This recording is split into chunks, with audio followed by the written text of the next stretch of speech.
तुम्हारे तीनों ही प्रश्न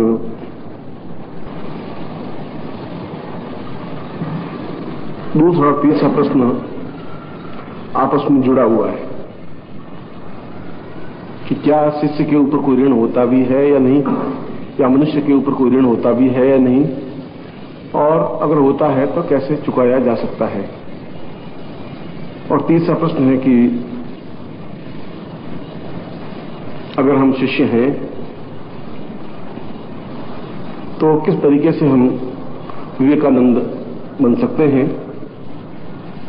और फिर उसने एक शब्द काम में लिया है पाद पद्म।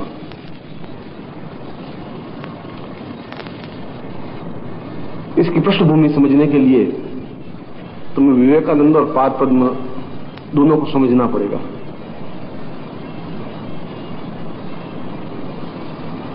पाद पद्म शंकराचार्य के एक प्रमुख शिष्य थे और अत्यंत महत्वाकांक्षी शिष्य था।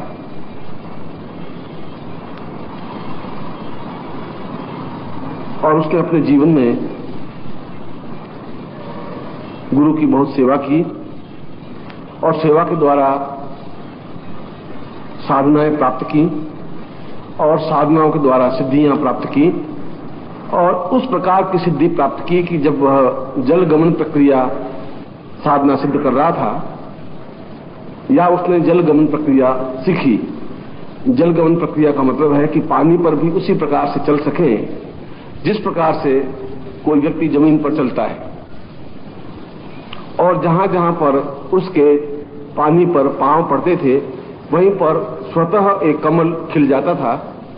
उस कमल पर पांव रखता, फिर अगला पांव रखता तो फिर उस जगह कमल खिल जाता, उस पर पांव रखता और नदी या तालाब या समुद्र पार कर लेता था।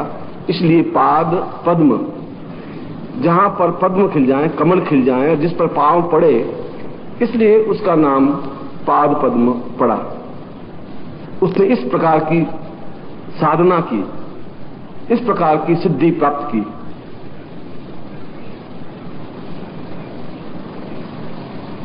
और यह सिद्धि प्राप्त तभी हो सकती है जब उसे अपने जीवन में कोई ऐसा गुरु मिले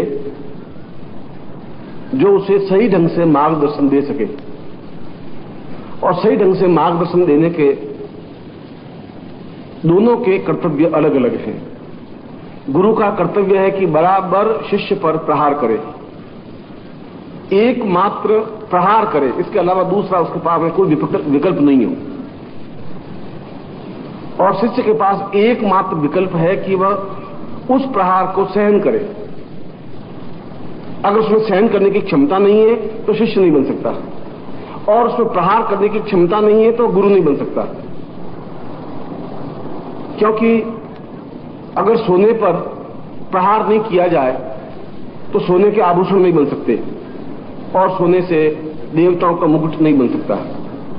चाहे वह सोना कितनी ही कीमती धातु हो, मगर उसे आग में तपाकर, आग में जलाकर, लोहे के द्वारा, हथौड़े के द्वारा कूटकर, पीसकर और उस छोटे से छेद में से उसको खींचकर, प्रहार कर, उसको गांठ देकर, मरोड़कर, मोड़कर एक मुकुट बनाया जाता है। इतनी वेदना झेलने के बाद उसमें वह पात्रता आ पाती है कि देवता ही नहीं, देवता के सिर पर स्थापित होने की सिद्धि प्राप्त कर लेता है। इसलिए कि गुरु ने उस पर प्रहार किया, सुनार ने उस पर प्रहार किया, और वह मुकुट इसलिए बना कि उसमें प्रहार सहन करने की क्षमता आई। मगर ये दोनों ही स्थितियां बदल गई। गुरु रहे ही नहीं, क्योंकि गुरु खुद भिक्षुक और दरिद्री बन गए। उनमें ज्ञान था नहीं। व्यक्ति के पास या तो ज्ञान की गरिमा होती है जिसकी वजह से उसके वाणी में एक सरस्वती का निवास होता है, वह बोलता है तो एक इफेक्ट होता है, एक प्रभाव होता है, एक चित्त पर एक चिन्ह बनता है, एक एहसास होता है कि कोई बोल रहा है। सीधा हृदय में उतरता है। यह उसके ज्ञान की गरिमा की वजह से होता है और वह उतारता है शिष्य के मानस में, चिंतन में, विचार में, धारणा में और पूर्ण रूप से उसके अंदर समाहित करने की क्रिया करता है। मगर ये दोनों ही क्रियाएं दुखदायक हैं। शिष्य गुरु को प्रहार करने में आनंद की अनुभूति नहीं होती, सुख नहीं मिलता, मगर उसका एक कर्तव्य है कि अगर प्रहार नहीं करेगा तो शिष्य उस शिष्यता को पात्र कर ही नहीं सकेगा। शिष्य बनने का तात्पर्य यह है कि वह उस चोट को झेल सके, और यहां चोट को झेल सकेगा तो संसार के किसी भी तांत्रिक के सामने या मांत्रिक के सामने या योगी के सामने या सन्यासी के सामने या किसी गुरु के सामने तनकर खड़ा हो सकेगा, जवाब दे सकेगा, प्रहार झेल सकेगा, प्रहार कर सकेगा। कायर और बुज़दिल न प्रहार कर सकते हैं न प्रहार झेल सकते हैं, और शिष्य के लिए कायर और बुज़दिल सबसे बड़ी गाली होती है। और यदि कहीं पर भी उसके सामने कोई प्रहार कर लेता है शब्दों के माध्यम से या प्रश्न के माध्यम से, और वो प्रहार चुपचाप सुन ले, या दूसरे शब्दों में कि अगर गुरु की निंदा हो रही हो और वो सुन ले, उससे बड़ा पापी संसार में कोई है ही नहीं। गौ की हत्या करने वाला भी ऐसा पाप नहीं एहसास होता है। गुरु गीता में और स्कंद पुराण में बिल्कुल दो रूप में स्पष्ट लिखा है कि संसार का सबसे बड़ा पाप यह है कि वह गुरु की निंदा सुनता है। और गुरु की निंदा इसलिए सुनी जाती है कि आप में प्रहार करने की क्षमता नहीं है, और आप में प्रहार करने की क्षमता इसलिए नहीं है कि गुरु ने आप पर प्रहार किया नहीं है। यदि गुरु ने आप पर प्रहार किया होता तो आप उसको झेलने की क्षमता होती, आप में एहसास करने की क्षमता होती और उत्तर देने की ताकत आती। जब प्रहार झेलने की क्षमता आई नहीं आप में, तो फिर आप प्रहार कर ही नहीं सकेंगे। नपुंसक और कायर और बुज़दिल और शून्य व्यक्तित्व जीवन पशुओं की तरह जीवन व्यतीत करते हैं। जीवन का अर्थ है शानदार तरीके से अपने जीवन को पूर्णता तक पहुंचाने की क्रिया, और शंकराचार्य ने वही किया। उस शिष्य को, क्योंकि उसने सेवा की, समर्पण किया और श्रद्धा दी। शिष्य के पास पूंजी केवल 3 चीजें ही होती हैं। चौथी चीज अगर शिष्य के पास है तो शिष्य नहीं है। शिष्य के पास चौथी चीज होनी ही नहीं चाहिए। उसके पास केवल समर्पण होता है, उसके पास सेवा होती है और उसके पास श्रद्धा होती है। और यदि नहीं श्रद्धा है तो वह शिष्य बनने के काबिल नहीं है, वह शिष्य बन ही नहीं सकता। 1000 वर्ष तक पांव दबाने पर भी शिष्य नहीं बन सकता। यदि किसी चीज पर आस्था ही नहीं है, विश्वास ही नहीं है, श्रद्धा ही नहीं। इसलिए मैं उस दिन प्रवचन में कह रहा था कि गुरु करे वैसा तुम्हें करने की जरूरत नहीं है, गुरु कहे वैसा करने की जरूरत है। गुरु ऐसा क्यों कर रहा है तुम उसको अभी समझ नहीं पाओगे, जब समझने की क्षमता आएगी तब हो पाएगा। क्योंकि उसके सामने सैकड़ों कल्प और विकल्प होते हैं, उसको सैकड़ों प्रकार के साधकों से, योगियों से, सन्यासियों से, तांत्रिकों से सामना करना पड़ता है, प्रत्यक्ष रूप में भी अप्रत्यक्ष रूप में भी, रात को सोते समय भी, जागते समय भी। कभी भी कोई भी प्रहार कर सकता है, तो प्रहार करने के लिए सीधा लकड़ी या तलवार लेकर के सामने आने की जरूरत नहीं है, कहीं से भी मान प्रयोग तो हो ही सकता है। जो सर्वश्रेष्ठ बनना चाहेगा उसको उतना ही बड़ी यातना भी झेलनी पड़ेगी, और अपने आप को जिंदा रखने के लिए, अपने आप का वर्चस्व बनाए रखने के लिए उतना ही संघर्ष भी करना पड़ेगा।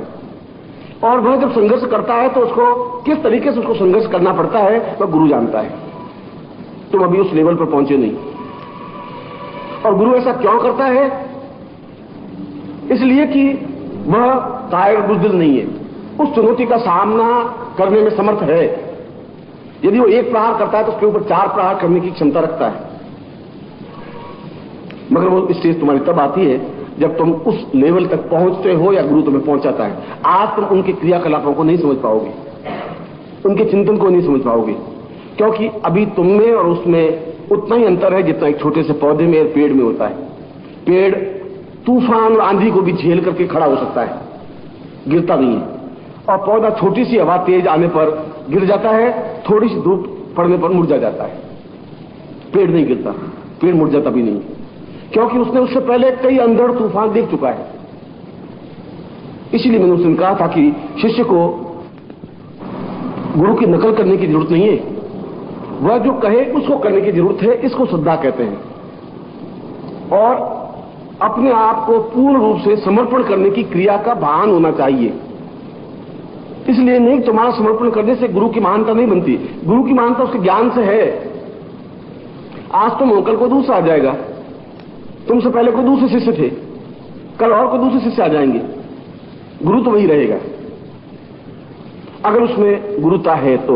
और यदि वो नकली है, अगर ढोंगी है, अगर वो पाखंडी है, तो 4 कदम से 5वें कदम पे लड़खड़ा जाएगा।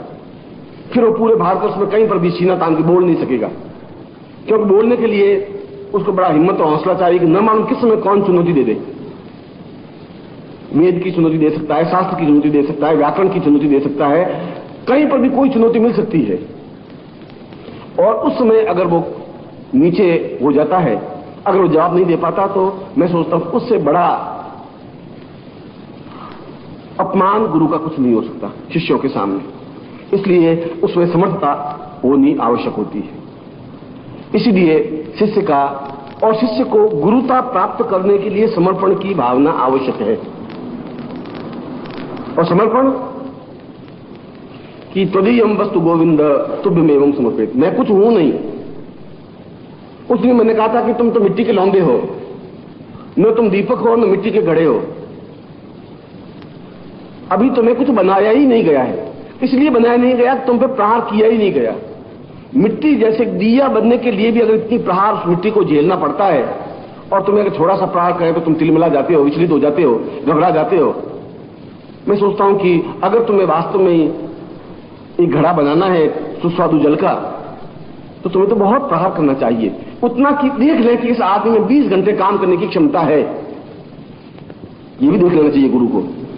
उसको मालूम है कि एक दिन 20 घंटे काम करके वापस दूसरे दिन 20 घंटे काम नहीं कर सकता, या तीसरे दिन तो कर ही नहीं सकता, थकेगा, शरीर है, ये गुरु जानता है। उसको मालूम है 24 घंटे ही होते हैं दिन रात में, यह भी गुरु जानता है। यह भी जानता है शरीर का एक स्टेज, एक लिमिट है कि एक शरीर ज्यादा से ज्यादा 20 घंटे काम करेगा, 18 घंटे काम करेगा, फिर थक के गिरेगा ही।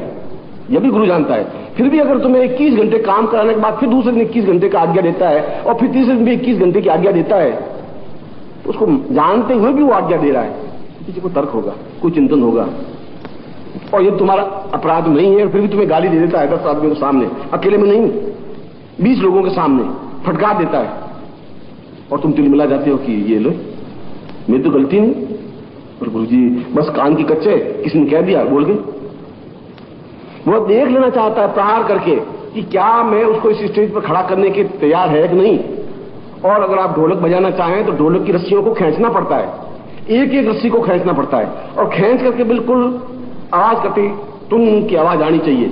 और उन रस्सियों को ढीला छोड़ दोगे तो ढोलक नहीं बन सकती, और तुम भी शिष्य नहीं बन सकते अगर तुम्हें खींचा नहीं जाए तो। यदि केवल तुम्हें एक मामूली आदमी बने रहना है तो फिर तुम्हें खींचने की जरूरत ही नहीं, फिर तुम्हें अपने आप को कसने के लिए तैयार होने की जरूरत भी नहीं। इसलिए समर्पण की भावना इसलिए जरूरी है कि वह ज्यादा जानता है कि मैं किस योग्य हूं, वह ज्यादा जानता है कि वह मुझे कहां पहुंचाना चाहता है, और वह व्यक्ति इतना गया बीता नहीं है कि मेरे कार्य के ऋण को अपने ऊपर लेकर के मरेगा। व्यक्ति की मुक्ति हो ही नहीं सकती यदि इसके ऊपर ऋण है, तो मोक्ष नहीं हो सकता। और ऋण तो शिष्य का भी बनता है गुरु पर, पत्नी का भी ऋण आता है, पुत्र का भी ऋण आता है। ऋण तो ऋण है। तुम मुझे पानी की गिलास पिलाओगे तो ऋण है ही, क्योंकि तुमने मेरे लिए एक पानी की गिलास ला करके मुझे पिलाई है, और मुझे उसका प्रतिफल तुम्हें देना ही है। अब वो विनिमय कई तरीकों से हो सकता है, पैसों के माध्यम से हो सकता है, ज्ञान के माध्यम से हो सकता है, चेतना के माध्यम से हो सकता है, विवेक के माध्यम से हो सकता है। वह गुरु जानता है कि मुझे इसका कर्जा कैसे उतारना है, और यदि नहीं उतारता तो गुरु का भी मोक्ष नहीं हो सकता, मुक्ति उसको भी नहीं मिल सकती, वह भी जीवन में पूर्णता प्राप्त नहीं कर सकता, वह भी सिद्धाश्रम नहीं जा सकता, संभव ही नहीं है। उसके लिए जरूरी है कि उस ऋण को उतारे, और बराबर उसका हिसाब बिल्कुल नाप तोल सही है कि इतना ऋण इस शिष्य का मेरे ऊपर है, और इतना इसने मेरे लिए काम किया, मुझे इतना करना है। और यह सब कुछ समर्पण और श्रद्धा प्राप्त होती है सेवा के माध्यम से। सेवा, जो कुछ कहे वह करे, उसको सेवा कहते हैं। जो कुछ तुम्हारी मर्जी हो वह करे, उसको सेवा नहीं कहते हैं। उनके पांव दर्द नहीं करे और तुम मार उसके दबाना शुरू कर दो, ये सेवा नहीं है। उसकी जो जरूरत है उस जरूरत की पूर्ति करने को सेवा कहते हैं।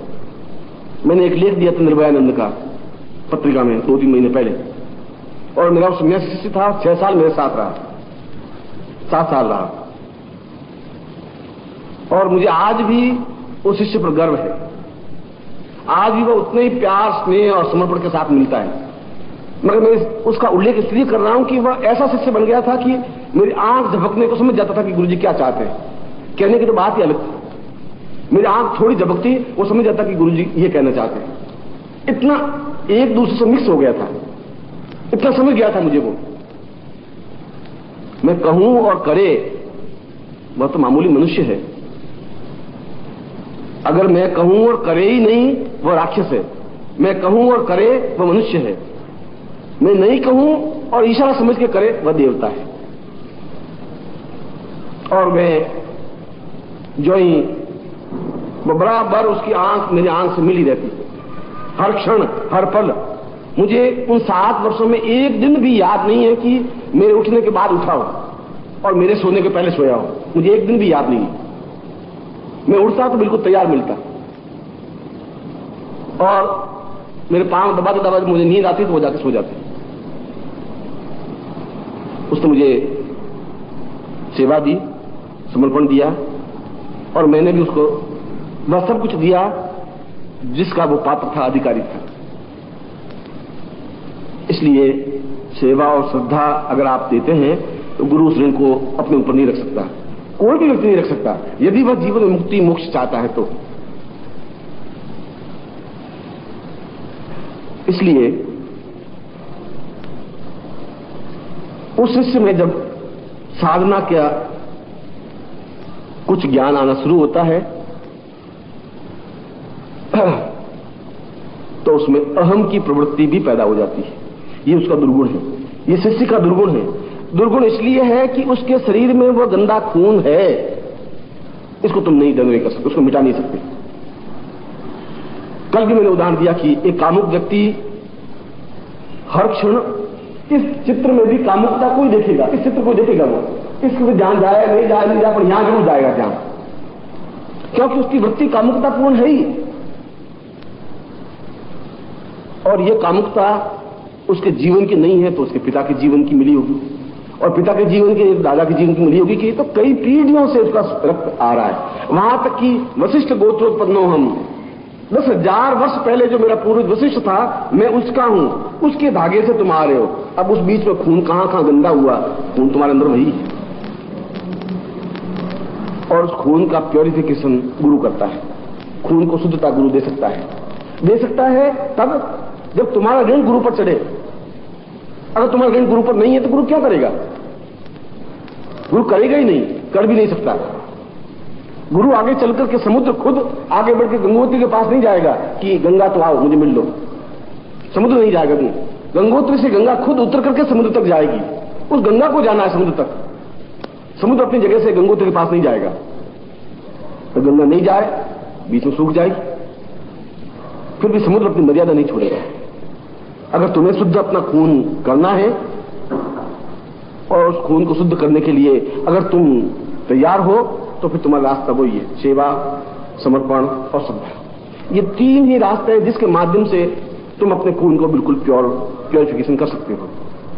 और जब तक यह नहीं है तब तक पात्र में साधना तो आ सकती है, मगर साधना के साथ अहम भी आ जाएगा कि मैं कुछ हूं। ये मैं कुछ हूं, ये बहुत बड़ी तकलीफदायक होती है। यह जो अहम है, यह अहम गलता नहीं है, और जिस दिन अहम गलता है उस दिन पूर्णता प्राप्त होती है। अगर मैं तुम्हारे साथ बैठ के तुम्हारे साथ भोजन कर लेता हूं, मैं तुम्हारे साथ तुम्हारी तरह से बात करूंगा, पत्नी के साथ पत्नी की तरह से बात करूंगा, बेटों के साथ बेटों की तरह से बात करूंगा, पोतों के साथ पोते की तरह बात करूंगा। एक व्यक्ति के 25 तरह के जीवन वह जी सकता है, यदि वह जीवन है तो। लोग नहीं जी पाते, अपनी पत्नी से एडजस्ट नहीं कर पाते, पुत्रों से एडिशनल गालियां देते हैं, पुत्रों से लड़ाई झगड़े चलते रहते हैं, पत्नी से लड़ाई झगड़े चलते हैं, पोतों से लड़ाई झगड़े चलते हैं, घर घर में ये लड़ाई झगड़े तनाव हैं, क्योंकि उनका खून वैसा है, तुम्हारा खून दूसरा प्रकार का है, तुमने दूसरा रास्ता चुना है। तुम उस पगडंडी पर खड़े हो जो दिव्यता की पगडंडी है, जिस पगडंडी पर अपने आप में पूर्णता की पगडंडी है। और यह अहम इसलिए कि उस खून को शुद्ध नहीं कर पाया। शंकराचार्य की सबसे बड़ी गलती थी, ये शंकराचार्य की सबसे बड़ी न्यूनता, कमी यही थी कि उसने शिष्य पर पूरा भरोसा कर लिया। श्रद्धा करनी चाहिए थी शिष्य को गुरु के प्रति, यहां गलती हो गई, गुरु ने शिष्य पर श्रद्धा कर दी। ये बहुत गलती, शंकराचार्य को इस गलती का खामियाजा भुगतना पड़ा, और शंकराचार्य को नहीं भुगतना पड़ा, आने वाली पीढ़ियों को भुगतना पड़ा, हमको भुगतना पड़ा। 32 साल की उम्र में शंकराचार्य मर गए इसलिए कि पाद पद में अहम आ गया कि ये शंकराचार्य जब तक जीवित रहेगा लोग मुझे पूजेंगे नहीं। आप निर्मोही को अगर थोड़ा सा गरूर आ जाए कि जहां भी जाता हूं मेरे चरण छूते हैं, और निर्मोही जी बड़े प्रसन्न होते हैं कि चलो मेरे चरण छुए, श्रीवास्तव मान लो कोई चरण छुए, श्रीवास्तव बड़ा प्रसन्न होता है कि अब सोचे कि ये जब तक गुरुजी साले जिंदा है तब तक ये सब लोग मेरे चरण नहीं छुएंगे, अब क्या करें, ये गुरुजी मरे नहीं और चरण मेरे छुआने जरूरी है। यह अहम उसमें पैदा इसलिए होता है कि गुरु उसके खून को शुद्ध कर नहीं पाता है। करना चाहिए, गुरु की ड्यूटी है, और शंकराचार्य ने ऐसा नहीं किया। पाद पद्म पर विश्वास किया, श्रद्धा पाद पद्म के की होनी चाहिए थी, पाद पद्म श्रद्धा करता, और इसीलिए उस ईर्ष्या, उस जलन, उस अहम की तुष्टि के लिए उस दूध में जहर मिलाकर के शंकराचार्य को पिला दिया, और 32 साल की अवस्था में शंकराचार्य को समाप्त होना पड़ा। बहुत छोटी सी उम्र में ईसा मसीह को सूली पर टंगना पड़ा। अपने शिष्य की वजह से, छुपे हुए ईसा मसीह को शिष्य ने राजा को कहा कि ईसा वहां छुपा हुआ है। शिष्य ने गद्दारी की इसलिए कि ईसा ने गलती की, और यह गलती इसलिए हुई कि हमारा दर्शन का आधार क्षमा हो गया, हमारा दर्शन का आधार विश्वास हो गया। हमारे वेद और शास्त्र ने कहा कि वीरों का भूषण क्षमा है, क्षमा वीरस्य भूषणम। मैं सोचता हूं कि क्षमा वीरों का सबसे बड़ा पाप है, सबसे बड़ा अपराध है। अगर सामने वाला थप्पड़ मारता है तो उसको 20 थप्पड़ ऐसी मारी जाए कि वो जिंदगी में एहसास कर सके प्यार करने वाला कोई है। अगर ऐसा करता है तो वो गुरु है, अगर ऐसा नहीं करता तो गुरु नहीं है। क्षमा तो कायक बुजदिली है। पापियों के साथ क्षमा नहीं की जा सकती, अपराधियों के साथ क्षमा नहीं की जा सकती, गंदे और घटिया लोगों के साथ क्षमा नहीं की जा सकती। वह उस भाषा को समझते ही नहीं है, क्षमा की भाषा को नहीं समझ पाएंगे, प्रहार की भाषा समझ पाएंगे। शंकराचार्य ने यही गलती की, और वे केवल अपनी जिंदगी में यदि वो 10 साल 15 साल और जिंदा रहते तो मैं सोचता हूं कि एक बहुत बड़ी क्रांति सी ला पाते, और क्रांति इतनी तीव्र होती कि बीच में भक्ति काल नहीं आता। यह शंकराचार्य के बाद जो भक्ति काल आया, और इस भक्ति काल में हमें कमजोर, पंगु और घटियापन बता दिया कि मैं पापी, अधम, पात की, मैं नार की, मैं गया बीता, तू बड़ा, तू दीन बंधु, तू दीनानाथ, मैं अधम। ये सब कुछ शब्द बने सूर के जमाने में, तुलसी के जमाने में, मीरा के जमाने में, क्योंकि उसने अपने आप को घटिया समझने लगा। उसमें तेज पुंज की न्यूनता आ गई। इसलिए जब उसने कहा कि पाद पद्म का अहम शंकराचार्य ने गला नहीं, उसको समय से पहले ज्ञान दे दिया, उसको प्रहार नहीं किया, उसको देखा नहीं, परखा नहीं, टेस्ट नहीं किया, और टेस्ट नहीं किया इसलिए तकलीफ पाया। ये शंकराचार्य की जीवन की न्यूनता रही, और रामकृष्ण परमहंस ने यह गलती नहीं की। रामकृष्ण परमहंस की खुद की न्यूनता जरूर थी, खुद न्यूनता कि वह अपने आप में इतने सेंसिटिव, इतने भावुक बन गए कि वे काली की उपासना तो की मगर पूर्ण रूप से कालीमय बन गए। मैं आलोचना न रामकृष्ण परमहंस की कर रहा हूं, न पाद पद्म की कर रहा हूं, मैं वस्तु स्थिति स्पष्ट कर रहा हूं। और शंकराचार्य के सामने बड़ी समस्या थी, रामकृष्ण परमहंस के सामने बड़ी समस्या थी। उनके शिष्य बड़े परेशान थे रामकृष्ण परमहंस से। विवेकानंद एक ही शिष्य नहीं था, उनके तो कम से कम 60 शिष्य थे, 65 शिष्य थे, और जो ही कोई कहता कि जय काली, और रामकृष्ण परमहंस बेसुध हो जाते, मुंह से झाग निकलने लग जाते, काली काली काली चिल्लाने लगते, और शिष्य बड़े परेशान, उनको फिर आवा देते, उनके ऊपर पानी छिड़कते, फिर उनको होश आते, और शिष्य हम हमेशा बड़े चिंतित रहते कि मंदिर से रामकृष्ण परमहंस को बाहर नहीं ले जाया जाए। कहीं शादी होती और शिष्य बड़ी प्रार्थना करता, गुरुदेव आप मेरी शादी में पधारे, और शिष्य बड़े चिंतित रहते कि अगर इनको ले गए और ज्यों ही किसी ने काली शब्द मुंह से निकाला नहीं, ये बेसुध हो जाएंगे और साड़ी तो हो जाएगी अलग, इनको संभालना हो जाएगा मुश्किल। ऐसा हुआ, 50 बार हुआ। इसलिए उनको ले जाना बड़ा डिफिकल्ट रहा। जहां भी कोई 4 आदमी बैठे, 25 आदमी बैठे, रामकृष्ण परमहंस प्रवचन कर रहे हैं और जो काली मैया की जय, और वही रुक जाते, मुंह से झाग निकल जाते और वो बिल्कुल खो जाते उस काली में, और मैया काली बस ऐसा एकदम से ऐसा लीन हो जाते। ये उनकी तुरीयावस्था थी। तुरीयावस्था का मतलब है कि समाधि में चले जाने की प्रक्रिया। और इस गलती को विवेकानंद ने देखा। यह न्यूनता थी। वे अपने आप में तो उच्च कोटि के योगी थे, परमहंस थे, मगर वो परमहंसता दूसरों को देने में समर्थ नहीं थे। यह उनकी न्यूनता थी। थे और दे दोनों अलग अलग चीजें हैं। तुम बहुत अच्छे विद्वान हो, यह अलग बात है। तुम विद्वत्ता को दूसरों को दे सको, यह और अच्छी बात, उत्तम कोटि की बात है। यह न्यूनता बुद्ध में थी। बुद्ध खुद बहुत बुद्धत्व प्राप्त थे, मगर वो ज्ञान देने में असमर्थ थे। महावीर अपने आप में उच्च कोटि के ज्ञानी थे, मगर वो अपनी बात को दूसरों के गले उतारने में सक्षम नहीं थे। और रामकृष्ण परमहंस पूर्ण परमहंस थे, मगर अपने चिंतन को, अपने ज्ञान को उतारने में सक्षम नहीं थे। और यह न्यूनता विवेकानंद ने देखी और उन्होंने उस रास्ते को थोड़ा सा बदला और राजयोग निकाला। विवेकानंद का राजयोग आपने पढ़ा होगा। और रामकृष्ण परमहंस ने बड़ी चतुराई की। उसने उसके कुंडलिनी के 3 चक्र जागृत किए। 7 चक्रों में 3 चक्र जागृत करने के बाद कहा कि अगले चक्र मैं अपनी मृत्यु के आसपास तेरे जागृत करूंगा, पहले नहीं।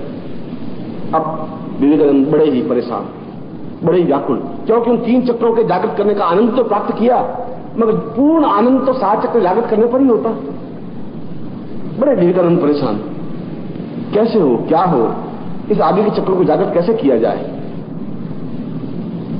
और रामकृष्ण परमहंस समझ रहे थे कि अगर जागृत किए तो मेरी तुरीयावस्था में आ जाएगा, और तुरीयावस्था में आ जाएगा तो मैं अपने ज्ञान को जब व्यक्त नहीं कर पाऊंगा, ये भी ज्ञान को व्यक्त नहीं कर पाएगा, समस्या आ जाएगी, मेरा ज्ञान मुझे में सिमट के रह जाएगा। इसलिए रामकृष्ण परमहंस का पूरा ज्ञान विवेकानंद के मुंह से उच्चरित हुआ। रामकृष्ण परमहंस अपने ज्ञान को नहीं दे पाए, पर रामकृष्ण परमहंस की जो अनुभूतियां थी, जो ज्ञान था, जो चेतना थी, जो साधना थी, जो काली की उपासना थी, वो विवेकानंद के मुंह से निसृत हुई। एक प्रकार से रामकृष्ण परमहंस का मुंह थे विवेकानंद। इसलिए उसने जो प्रश्न किया है कि हम किस तरीके से, किन युक्तियों से पादपद्म नहीं बने। तुम पादपद्म नहीं बन रहे हो। गुरु को चाहिए कि तुम्हें पादपद्म नहीं बनने दे। तुम चाहे कितनी आरजू करो, कितनी मिन्नतें करो, कितनी ही चापलूसी करो, तुम कितने ही पांव पछाड़ो, पर गुरु को सावधान सतर्क है तो तुम्हें प्रहार करे, देखिए तुम्हारा टेस्ट करे, क्योंकि उसको तुम्हें बनाने में 3 सेकंड लगेंगे। अगर मेरे पास 5 लाख रुपए हैं तो तुम्हें लखपति बनाने में मुझे 5 मिनट लगेंगे, उसमें मुझे टाइम नहीं लगेगा। सिर्फ उस 5 लाख में से 1 लाख रुपए तुम्हारी जोड़ी में डाल देने, तुम लखपति बन जाओगे। और तुम्हें लखपति बनना तुम्हारे लिए तो बहुत बड़ी बात हो जाएगी। तुम 1-1 रुपया कमा करके लखपति इस जिंदगी में नहीं बन सकते, मगर यदि गुरु चाहे तो तुम्हें लखपति बना देगा। इतना ही करना पड़ेगा कि उसको अपनी जेब से 1 लाख रुपए निकाल के तुम्हें जोड़ी में टांगना है, मगर उसके लिए पहले ये देख ले कि ये दुरुपयोग तो नहीं करेगा। क्योंकि अनायास जो चीज प्राप्त होती है, बिना परिश्रम के जो चीज प्राप्त होती है, उसका मूल्य और महत्व से समझ नहीं सकता, उसको आंक नहीं सकता, उसमें गरूर आ जाएगा, और वह गरूर गुरु के लिए बहुत घातक हो जाएगा, दुखदायी हो जाएगा। उस गुरु को चाहिए कि उस गरूर को समाप्त करे, इतिहास को देखे और इतिहास में ये गलतियां हुई हैं, गुरुओं ने ये गलतियां की हैं और शिष्यों ने इन गलतियों का लाभ उठाते हुए अपने आप को पतन के रास्ते पर डाला है। इसलिए गुरु को चाहिए कि वह पाद पद्म अब पैदा नहीं करे, और शिष्य को चाहिए कि वह विवेकानंद बने, और विवेकानंद बने उसके लिए वो 3 सीढ़ियां हैं। वह समर्पण की सीढ़ी है, वह सेवा की सीढ़ी है, वह श्रद्धा की सीढ़ी है। अगर तुम्हारे गुरु के प्रति श्रद्धा नहीं है तो व्यर्थ है, और अगर तुम्हें सेवा करने की क्षमता नहीं है तब भी व्यर्थ है। वह तुम सेवा करके एहसान नहीं कर रहे हो गुरु पर, तुम श्रद्धा करके भी एहसान नहीं कर रहे हो। तुम मामूली एक आदमी बन जाओगे जो गली में 50 आदमी खड़े हैं, कोई लकड़ी छील के रोटी खा रहा है, कोई लोहा पीट करके रोटी खा रहा है, कोई और तरीके से रोटी खा रहा है। तुम रोटी खा करके एक पशुओं के जीवन व्यतीत कर सकते हो, तुम्हारे पूर्वजों ने भी किया है। उसमें कोई महानता, कोई विद्वत्ता, कोई उच्चता नहीं है। और अगर तुम समझो कि आज के आज तुम उच्च कोटि के योगी सन्यासी बन जाओगे, ये ऐसा ज्ञान नहीं है।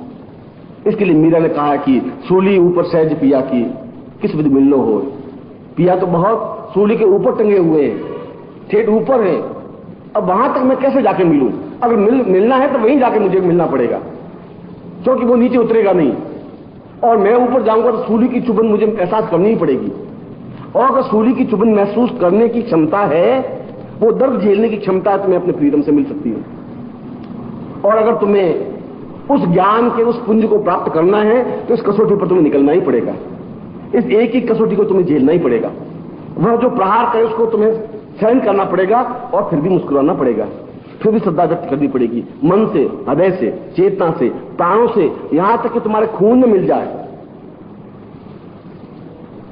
और पक्षी, आपने देखा होगा कि जब सर्दी की ऋतु होती है और सर्दी की ऋतु में मानसरोवर झील पूरी बर्फ से ढक जाती है,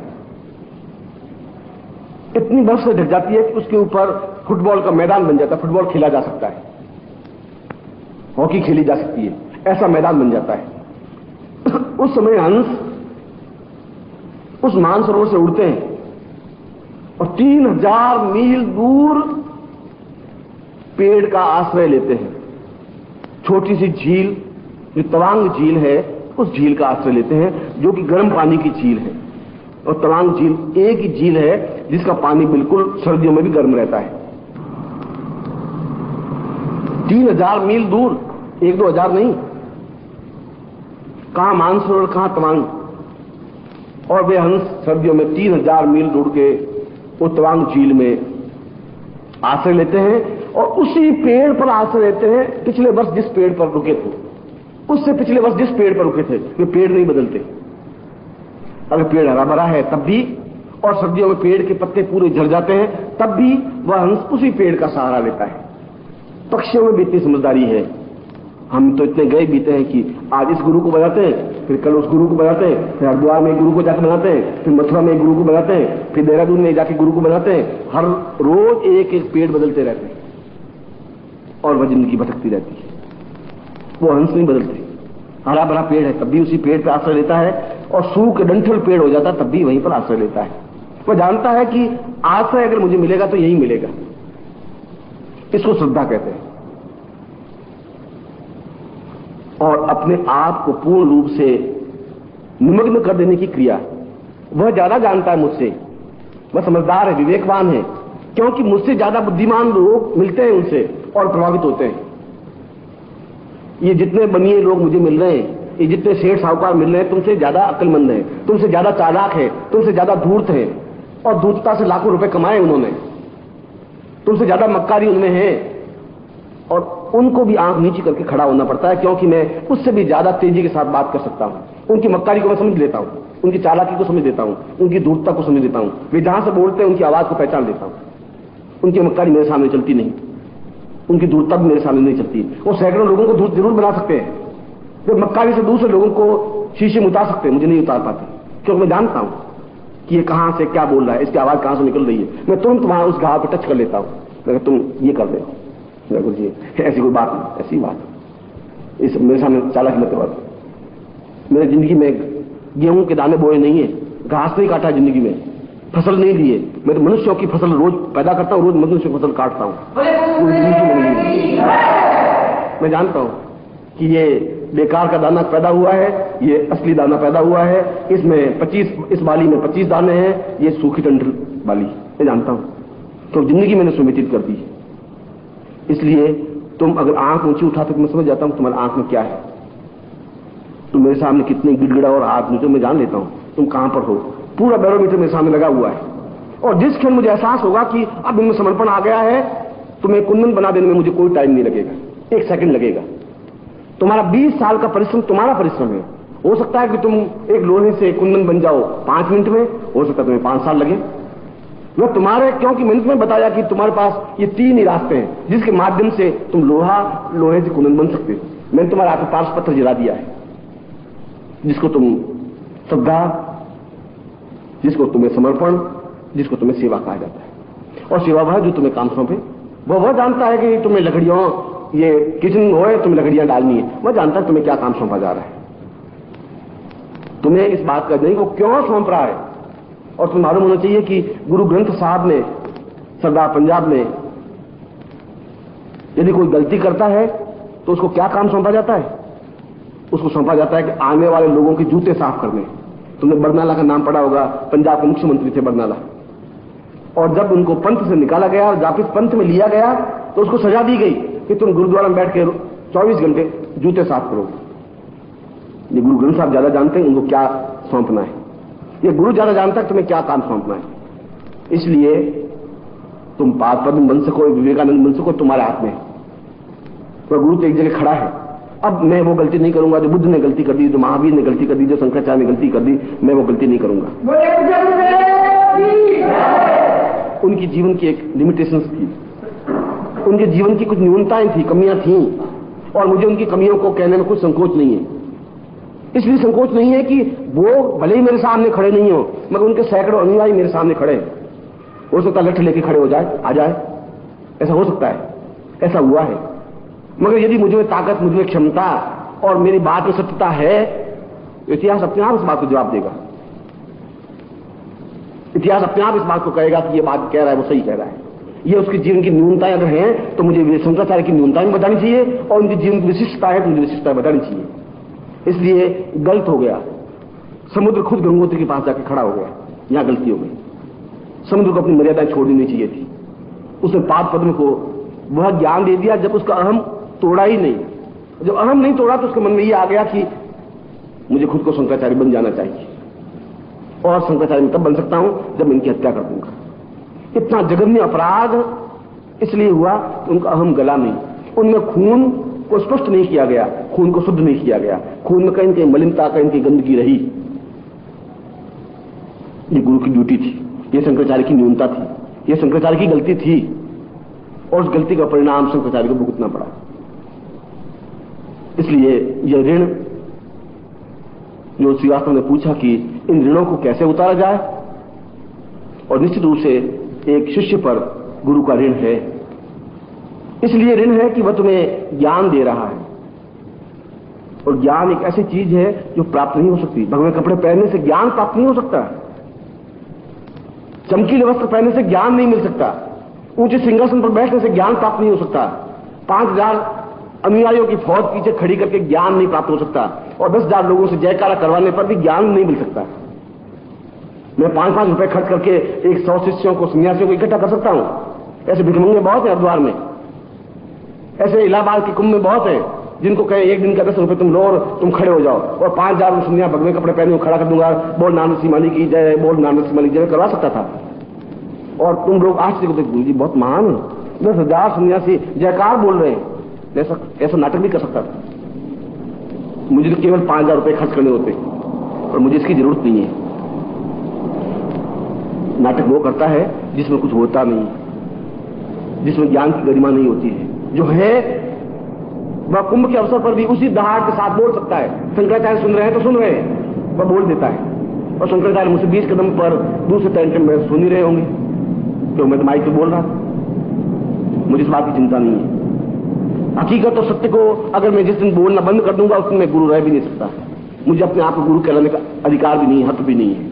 और अगर मुझमें ज्ञान है, चेतना है, अगर मुझे क्षमता है, तो मैं 2 को 2 स्पष्ट कह सकता हूं, कहने की क्षमता रखता हूं। और वास्तव में इसमें मुझे अपने आप पर तो गर्व है ही, तुमको भी गर्व होना चाहिए कि तुम्हारे वो गुरु हैं जो अपने आप में चुनौती भरे शब्दों में कह सकते हैं और सुन सकते हैं। और इसीलिए मैं तुम्हें आशीर्वाद देता हूं कि तुम में यह पात्रता पैदा हो तुम अपने आप को सुधार सको, तुम अपने आप में समर्पण पैदा कर सको, और इन तीनों तत्वों के माध्यम से अपने रक्त को शुद्ध प्रभावित कर सकते हो। और जिस दिन कर दोगे उस अपने आप ये लोहा सोना बन जाएगा, क्योंकि पार्श्व पत्थर तो हाथ में लिया हुआ है, टच करना है, उसमें कोई कीमियागिरी नहीं है, कोई रासायनिक क्रिया नहीं है, 1 सेकंड का काम है। अब उसके लिए तुम कितना प्रयत्न करते हो ये तुम पर निर्भर है। 4000 मील गंगा को चल करके समुद्र में मिलना पड़ता है। अब बीच में गंगा खड़ी हो जाए हरिद्वार पे, मुझे समुद्र में मिलने की क्या जरूरत है? लाखों लोग मेरा जयकार कर ही रहे हैं, हजारों लोग मुझे स्नान कर रहे हैं, हजारों लोग गंगा मैया की जय आरती मेरी उतारी जा रही है, और समुद्र अपनी जगह है, मुझे साला क्या कर दे समुद्र का? वहां खड़ी रह सकती है गंगा, मगर फिर गंगा का पानी होता, समुद्र को देवता नहीं कहा जाता, उसको देवता नहीं बनती। वो जयकार आज कभी कल वो सूख जाती तो फिर लोग उसकी जयकारा नहीं करेंगे। उसकी पूर्णता वह समुद्र में जाकर मिले, वो रुकती नहीं है। और कल तुम्हारा कोई जयकार कर दे तुम रुक जाओ, बस अब क्या है, अब हम सिद्ध हो गए, वह तुम्हारी पूर्णता नहीं है। पूर्ण रूप से समुद्र में मिल जाने की क्रिया, पूर्ण रूप से गुरु में समर्पण हो जाने की क्रिया पूर्णता है। और ये पूर्णता, ये रास्ता मैंने चुना है, मैंने उस रास्ते पर चला हूं, मैं शिष्य बना हूं। मैं शिष्य के लक्षण, शिष्य का चिंतन, शिष्य का विचार, शिष्य की सेवा मैंने की है, और इसलिए गर्व के साथ मैं शिष्य के लक्षण और चिंतन सुना सकता हूं, क्योंकि मैं उस रास्ते पर चला हूं। मैं खाली भगवे कपड़े पहन के खड़ा हुआ नहीं हूं, खाली मैंने जयकार नहीं करवाए, और खाली मुझे जयकारों का आनंद नहीं है। मैं तो खुद मना करता हूं कि मेरी जयकार करने की जरूरत नहीं है। मैं कहता हूं कि मुझ में है तो लोग अपने आप मुझे पहचान लेंगे, आज नहीं पहचानेंगे तो मरने के 100 साल बाद जरूर पहचानेंगे, एहसास करेंगे। तो शंकराचार्य मरने के आज 2000 वर्ष बाद हम बहुत पछताते हैं कि इतने महान व्यक्तित्व को समाप्त कर दिया, मूर्खता से, गलती से, त्रुटि से। आज उसके ज्ञान को, उसके शंकर भाष्य को हम जब पढ़ते हैं तो एहसास करते हैं कि कितना अद्वितीय विद्वान था, कितना परिश्रमी था, कितनी उच्च कोटि की योगी था, और स्वयं शंकर का साक्षात स्वरूप था। अब हम अब जाके महसूस करते हैं, और शायद मेरे मरने के 1000 साल बाद, 100 साल बाद जरूर याद करेंगे।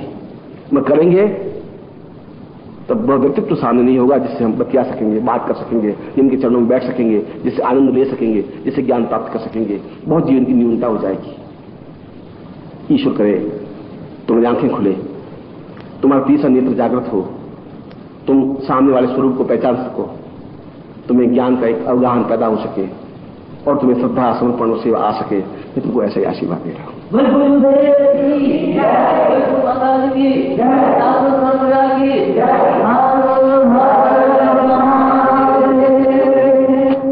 दीपावली का तात्पर्य है कि अमावस्या की रात्रि को बहुत अंधकार बढ़ जाता है।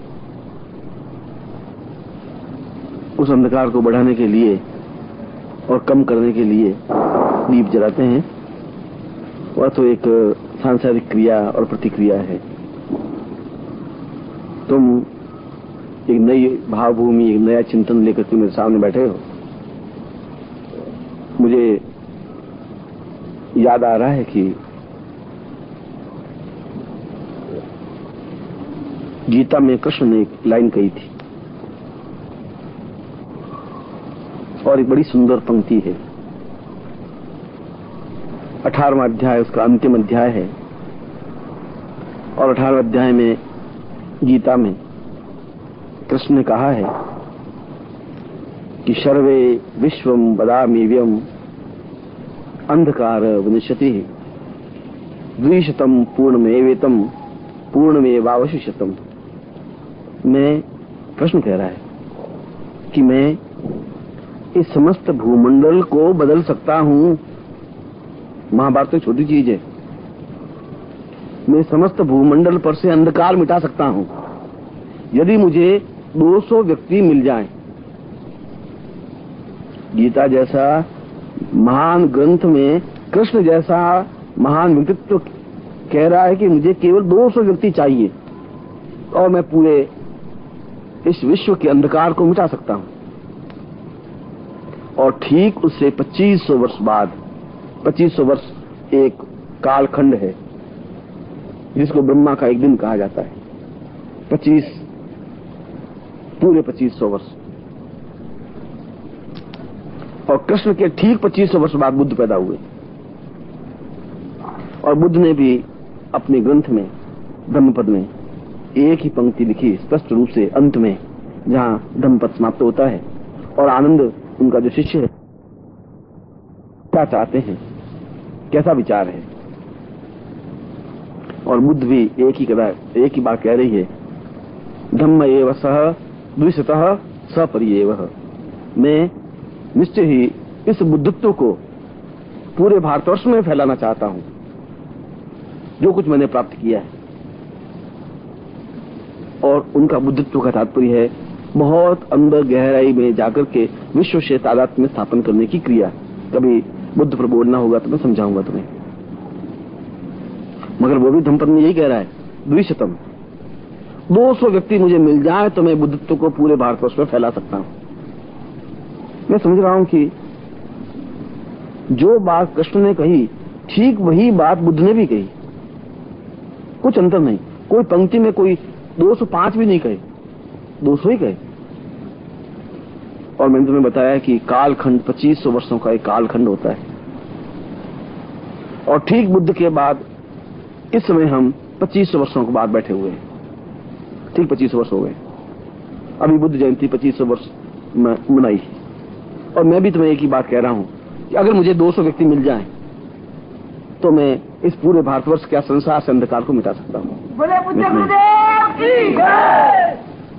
मैं चाहता हूं कि इन दीपकों से और इन दियों से और लट्टुओं से और बल्बों से ये अंधकार नहीं मिट सकता।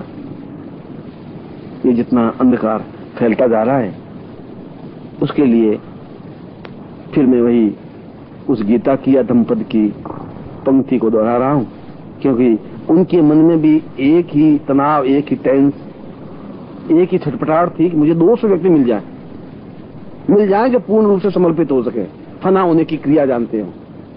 विद्वान नहीं चाहिए उसको, शास्त्रार्थ करने वाले भी बुद्ध को नहीं चाहिए थे। बुद्ध तो बोलते ही नहीं थे, शास्त्रार्थ करना तो बहुत दूर की बात। बुद्ध ने कहा कि मुझे ऐसे व्यक्ति चाहिए जो अपने आप को उत्सर्ग कर सके इस काम के लिए, फना हो सके, जो अपने आप को बुलंदी पे पहुंचा सके, जो सही अर्थों में उन्होंने बुलंदी शब्द उर्दू का शब्द है, मगर धम्मपद में उन्होंने कहा है कि शीर्ष स्थान तक पहुंचा सके, ऊंचाई तक पहुंच सके, ऐसे व्यक्ति चाहिए। और मैं कहता हूं कि 200 व्यक्ति ऐसे चाहिए जो बगावत कर सके अपने शरीर की विषैली भावनाओं से, अपने शरीर की न्यूनताओं से, अपने शरीर की कमजोरियों से और समाज की न्यूनताओं से और चारों तरफ फैली हुई अव्यवस्थाओं से बगावत करने की उतनी क्षमता आ सके। और ऐसे बगावत करने वाले जो अपने आप से बगावत कर सकते हो, और अपने आप से बगावत वो कर सकता है जैसा बुद्ध कर सकता है। यशोधरा को छोड़ दिया उसने, यशोधरा रोती रही, तुम कहां जा रहे हो, ये घर बार, ये राज पाट सम्मान दौलत धन वैभव ऐश्वर्य, मैं तुम्हारी पत्नी और ये तुम्हारा पुत्र राहुल, तुम क्या कर रहे हो। उसने कहा मैं बगावत करने जा रहा हूं, क्योंकि मैं पूरे भारतवर्ष में एक चीज देने जा रहा हूं, नहीं तो एक छोटा सा एक राजा बनकर रह जाऊंगा। और वही बगावत राम ने भी की, वही बगावत कृष्ण ने भी की, मथुरा छोड़ करके बगावत करके द्वारका में पहुंचे। जिस व्यक्ति में अपने आप से बगावत करने की भावना होती है, फना होने की क्रिया होती है, किसी एक संस्था के लिए, किसी एक चिंतन के लिए, किसी एक विचार के लिए अपने आप उत्सर्ग करने की भावना होती है, ऐसे 200 आदमी चाहिए, चापलूस नहीं, जिसमें अपने आप को एकदम से जलाने की क्रिया हो। जब दिया जलता है तो वह पतंगा इस बात को नहीं सोचता कि मेरी पत्नी है, मेरा बेटा है, वह उस दीपक पर एकदम से फना हो जाता है। आखिर उसकी जिंदगी है, सोचता होगा, विचार करता होगा, उसकी पत्नी मां जरूर होगी, पैदा हुआ होगा वो पतंगा, उसकी पत्नी होगी, उसके बच्चे होंगे, जरूर होंगे, मगर कुछ नहीं सोच सकता, वह केवल फना होने की क्रिया जानता है और फना हो जाता है। इसलिए बुद्ध ने जहां 200 शब्द कहे हैं, जहां कृष्ण ने 200 कहे हैं, वे बगावत करने वाले हों अपने आप से कि मैं निश्चय ही इस कार्य को हर हालत में करूंगा ही, और जो कुछ काम मुझे सौंपा गया है, जो कुछ मुझे जिम्मेवारी सौंपी गई है, आखिर मुझे सोच करके उन्होंने निर्णय लिया है। आखिर उन्होंने हजारों शिष्यों में से अगर मुझे सेलेक्ट किया है तो कोई कारण है। अगर गुरुजी ने मेरे ऊपर विश्वास डाला है तो कोई न कोई चिंतन जरूर है। कोई मैं ज्यादा समझदार बुद्धिमान मैं ही नहीं हूं, मुझसे भी ज्यादा समझदार शिष्य होंगे उनके पास, मुझसे ज्यादा योग्य व्यक्ति होंगे, मुझसे भी ज्यादा धनवान व्यक्ति होंगे, मगर मुझे ही काम क्यों सौंपा है? जरूर सौंपा है क्योंकि वो बहुत अच्छी तरह से पारखी आदमी, उसको मालूम है, उसको हीरे और कांच के टुकड़ों में ज्ञान है। वो हीरे को हीरा समझता है, कांच के टुकड़े को भी समझता है। आगे कांच का टुकड़ा ज्यादा चमकता है, और कांच का टुकड़ा तो आजकल इतना सुंदर चमकने लग जाता है कि आप विश्वास नहीं कर सके, मगर पार्क ही अपने आप समझ जाएगा। इसलिए अगर तुम लोगों पे काम सौंपा है तो मैं उन 200 व्यक्तियों में से तुम लोगों को तैयार कर रहा हूं। हो सकता है कि तुम उनमें से 10 निकलो, 5 निकलो, 20 निकलो। अभी जिंदगी मेरी बहुत बड़ी है और मैं जिंदगी में शायद बुद्ध 200 नहीं तैयार कर सके होंगे, चाहे कृष्ण 200 तैयार नहीं कर पाए होंगे, पर मुझे भरोसा है कि मैं जरूर 200 तैयार कर लूंगा। और अगर मैं ये कहता हूं तो उसके पीछे मेरी धारणा है, उसके पीछे मेरा चिंतन है, और उसमें मैं खुद तिल तिल करके जल करके ये बात कहता हूं। मैं खुद एक एक क्षण अपने आप को जलाता हूं, आराम से पलंग पर लेटा हुआ बात नहीं करता हूं, मसंद के सारे टिका हुआ पेट फैला करके बात नहीं करता हूं। मैं खुद हर क्षण तुमसे ज्यादा काम करते हुए, जलते हुए इस बात को कहता हूं, क्योंकि मुझे इस बात को एहसास है कि फिर वही क्रांति का एक नया सूत्र प्रारंभ हो रहा है। 25 वर्ष समाप्त हुए, फिर अगले 25 वर्ष, 50 वर्ष एक नवीन युग निर्माण का वर्ष है, समय है। जरूर इसमें कुछ लोगों को हमें चाहिएंगे। इसलिए तुम लोगों को जो काम तुम कर रहे हो ये अपने आप में एक अद्वितीय कार्य है। तुम नहीं समझते कि ये क्या चीज है, तुम उस चीज को समझने की अभी क्रिया तुम में नहीं है, अभी तुम्हें क्षमता भी नहीं है उस चीज को समझने की। मगर मुझे मालूम है कि मेरा दृष्टि कहाँ है, मुझे मालूम है तुम्हें मैं कहां तक पहुंचाना चाहता हूं, ये भी मुझे मालूम है तुम्हें कहां खड़ा करना है, और मैं उस जगह तुम्हें खड़ा करने के लिए उस यंत्रणा ग्रह से निकाल रहा हूं जिसमें से, उस आग में से तप करने के बाद वह सोना स्वर्ण बनता है, और वैसा स्वर्ण देवताओं के सिर के ऊपर जाकर बैठ सकता है, मुकुट बन सकता है, क्योंकि उसको आग में तपाने का सोनार को ज्ञान है। उसको मालूम है सोना है, मगर उसको जलाना जरूरी है, तपाना जरूरी है, उसको ठोकरें मारनी जरूरी है, पीटना जरूरी है, लोहे से प्रहार करना जरूरी है, और चोट से घबरा जाएगा वह सोना नहीं बन सकता, वह कुंदन नहीं बन सकता, वो कांच का टुकड़ा बन सकता है। इसलिए अगर मैंने तुम्हें काम सौंपा है तो मुझे एहसास है कि मैं तुम्हें क्यों सौंपा है, और तुम्हें खड़ा किया है तो मुझे मालूम है कि तुम्हें मैं कहां खड़ा करना चाहता हूं। मैं उस जगह खड़ा करना चाहता हूं जहां केवल तुम्हारे परिवार, माँ बाप, भाई बहन ही नहीं, लाखों लोग तुम्हें देख सकें और तुम लाखों लोगों का कल्याण कर सको। मैं उस जगह तुम्हें खड़ा करना चाहता हूं, और मुझे विश्वास है कि मैं तुम लोगों को उस जगह खड़ा कर सकूंगा, क्योंकि मुझ में इतनी क्षमता है, मुझ में इतनी सामर्थ्य है। शायद आने वाला समय मुझे पहचान सकेगा। मैं एक बार फिर तुम्हें हृदय से आशीर्वाद दे रहा हूँ। गुरुदेव की जय, गुरु भगत की जय, की जय।